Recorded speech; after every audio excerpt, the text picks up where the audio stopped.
Hello, YouTubers, and welcome to the Daily Comic and Collectible, episode 625. Now today, the collectible of the day is the Square Enix Marvel Universe Variant Play Arts Kai hand-sculpted Thor Odinson 1/7 scale action figure. Superheroes reimagined by Play Arts Kai craftsmanship. The mighty Thor Odinson, heir to the King of the Gods, is descended to the human world of Midgard. In our variant Play Arts Kai series, his godly aspects have been captured in every detail of his physique. The contours of his ornamental armor are accentuated by careful paintwork.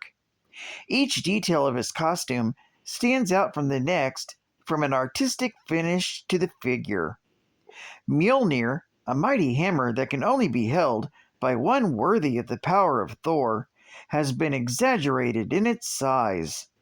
Our aim was to convey the sense of power imbued in this iconic Asgardian weapon. Whether calling down a bolt of lightning or pulverizing his enemies with a swing of his hammer, this mighty god of thunder can be dynamically posed by combining the wide range of included accessories. This figure also includes an accessory with an alternate facial expression of rage to reflect his brash personality. This 1/7 scale Thor is intricately detailed with hand-painted deco and features ultra articulation with well over 20 points of articulation for advanced posing in your Marvel Play Arts Kai collection. Box contents include one 11-inch scale Thor Odinson action figure in full battle armament, a frosted clear adjustable display base, the Mjolnir hammer, the Mjolnir hammer lightning FX parts, swinging hammer FX parts, 6 optional interchangeable hands, and interchangeable faceplates. This Thor was designed and sculpted by Hitoshi Kondo and was released in 2015. The figure comes in a magnetic 5-panel window display box and was released by Square Enix. Now, the comic of the day is Mighty Thor, Volume 1, issue number 404, with the cover date of June 1989, with story by Tom DeFalco, art by Ron Frenz, and cover by Ron Frenz. This story is titled Something is Killing the Great Gods of Asgard. The story opens with the disobedient Thor being brought before Odin, who rebukes him for failing to protect Asgard during the recent invasion of Seth, and he refuses to listen to Thor's desires to protect Midgard. Odin has another spell of illness, but hides it from Thor as he wants Thor to assume his responsibilities out of a sense of duty, not guilt. Elsewhere in Asgard, 2 guards discover a citizen dead. His body has been drained of its life force, and then they are attacked by a winged assailant. Meanwhile, on Earth, the police take the powerless brute Bernhurst away, but Barry Sapristi can't answer any of their questions. And Kevin Masterson tells his dad Eric he is worried about Thor. Later, at a party in Asgard, Thor broods while the others, including Volstagg, Fandral, and Hogun, make merry. A goddess asks Thor why he's so gloomy. He responds with his concern for the people of Midgard, a concern she can't fathom, so she walks off.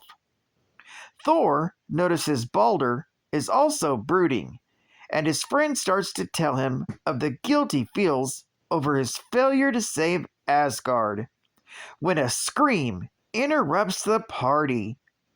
The winged assailant has carried off the goddess whom Thor was talking to and killed her companions. Footprints point to a narrow passage to the walls, so Thor and Balder pursue, while Volstagg is forced to take the long way around. The heroes walk through a grisly greenish tunnel beneath the city and come upon the missing Asgardians, trapped in cocoons and hanging from the ceiling. They are then confronted by the villain, Annihilus, who attacks them with energy bolts from his cosmic control rod. Thor's hammer counteracts the force and causes the monster to be laid low by feedback. When all Asgard shakes as it enters the negative zone, and Thor is buried alive under a collapsing tunnel. Annihilus tells Balder his plan is to destroy all intelligent life after absorbing the life force of Odin himself. This story is continued in The Mighty Thor, issue number 405. Geek Fact: this is a key issue, being the first appearance of the Crimson Hawks. They are Odin's personal guards, dedicated to give their lives to his protection. It's currently unknown if any survived after Ragnarok, but it is assumed not. This issue is also an homage to the Fantastic Four, issue number 12, from March of 1963. Bonus Geek Fact: Annihilus is an interdimensional insectoid conqueror and tyrant hailing from the negative zone, a pocket dimension located on Earth 616, birthed from the planet Arthros. He attempted to take over the entire realm, wielding the cosmic control rod. He is a nihilist, obsessed with extending his own lifespan, and will destroy any being that threatens his existence. Advertising ad fact. Available for the first time in the USA. Steve Jackson presents Fist. Fantasy Interactive Scenario by Telephone. A new dimension in fantasy gaming. The world of Fist. Fist is an exciting new concept in fantasy gaming. Simply pick up your touch-tone telephone and experience a dungeon adventure, which you control. You make the decision which directs your adventure by tiling numbers, as you compete for real gold awarded monthly. the creatures and deadly traps which await you are brought to life with dramatic sound effects. Hear the roar of the flesh eater as you lock swords. The sizzle of the fireball hurling towards you. The chinking of the gold pieces you will find hidden in the Demon Prince's underground dungeon.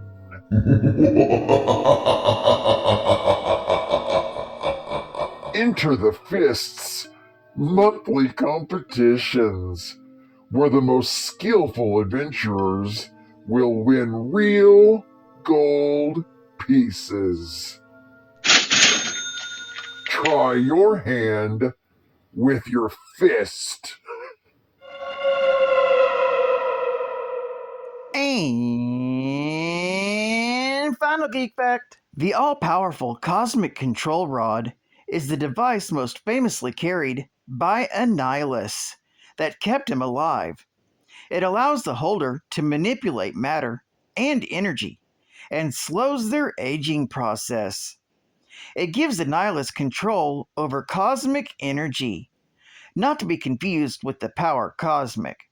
Although cosmic energy has virtually limitless applications, Annihilus characteristically uses it to promote his own well-being by slowing his cellular degeneration. Insects are normally short-lived, warding off disease and reversing the effects of heat, cold, and radiation. He also uses it to boost his own strength, to fly through space, and to fire energy blasts of up to 10 megatons. The main property of the cosmic control rod is to act as the ultimate symbol of authority within the negative zone. Using it meant the wielder was the undisputed lord and master of said universe, as all who dwelt within it were sworn to obey its sovereignty. The control rod's design allows it to harness, amplify, and metabolize the cosmic energies of the negative zone, vastly empowering its user both physically and ergodynamically. With the rod, a user has an extended life cycle due to the cosmic rays it produces, retarding cellular degeneration by eons at a time. Well, I'd like to thank you for joining me for another Daily Comic and Collectible, and I hope to see you again Thursday. This is Cutban Comics Man, and I'll catch you on the flip. Over and out.